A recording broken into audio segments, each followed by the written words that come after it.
Bonjour les amis, aujourd'hui je vais vous parler d'un couple de pharaons. Il s'agit de Isis et Osiris. Alors tous deux règnent sur l'Égypte, pays qui prospère et à la grande joie de tous les Égyptiens. Alors Osiris a un frère qui s'appelle Seth et celui-ci est extrêmement jaloux et il décide de faire tuer son frère pour prendre sa place. Alors il manigance une stratégie afin de le tuer et de le couper en 14 morceaux et d'éparpiller toutes les parties de son corps dans tout le pays. Alors Isis décide d'aller récupérer toutes les parties du corps de son défunt mari et de reformer le corps. Alors selon les versions, parfois le phallus aurait été mangé par un poisson. Et bien pas de problème pour Isis, c'est une magicienne et elle reconstitue le corps en entier de son mari avec de la glaise et puis des formules magiques et l'aide en tout cas du divin. Alors je vais vous montrer la carte de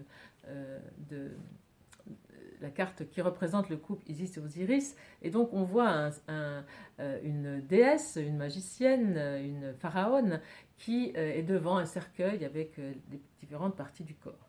Alors Isis va réussir à reconstituer le corps de son mari, Osiris, et puis il va ressusciter, il va renaître, et pour simplement une journée, mais ils auront le temps, en s'aimant beaucoup, de concevoir un enfant. Cet enfant s'appellera Horus et c'est lui qui, plus tard, vengera son père et reprendra le trône.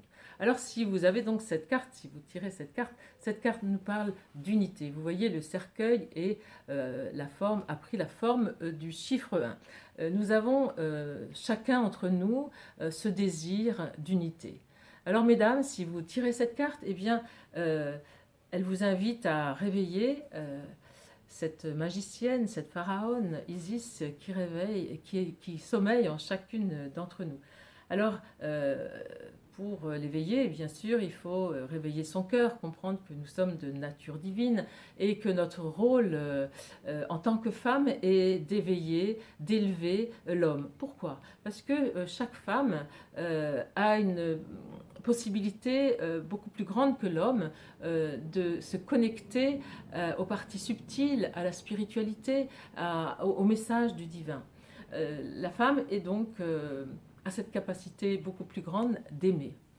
Alors, dans un couple, cette femme, donc, par son amour, elle peut redonner vie, ce qui est complètement différent de concevoir un enfant, c'est redonner vie à une relation qui bat de l'aile, qui part dans tous les sens.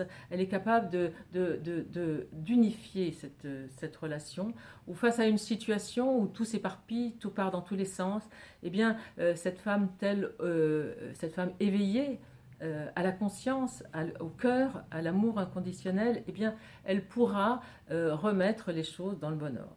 Alors, messieurs, si vous avez tiré cette carte, eh bien, je pense que vous, consciemment ou inconsciemment, vous recherchez cette femme qui pourrait vous élever, qui pourrait vous éveiller à l'amour, au grand amour, à l'amour inconditionnel dont nous rêvons tous. Eh bien, cherchez-la avec votre cœur et pas avec vos yeux.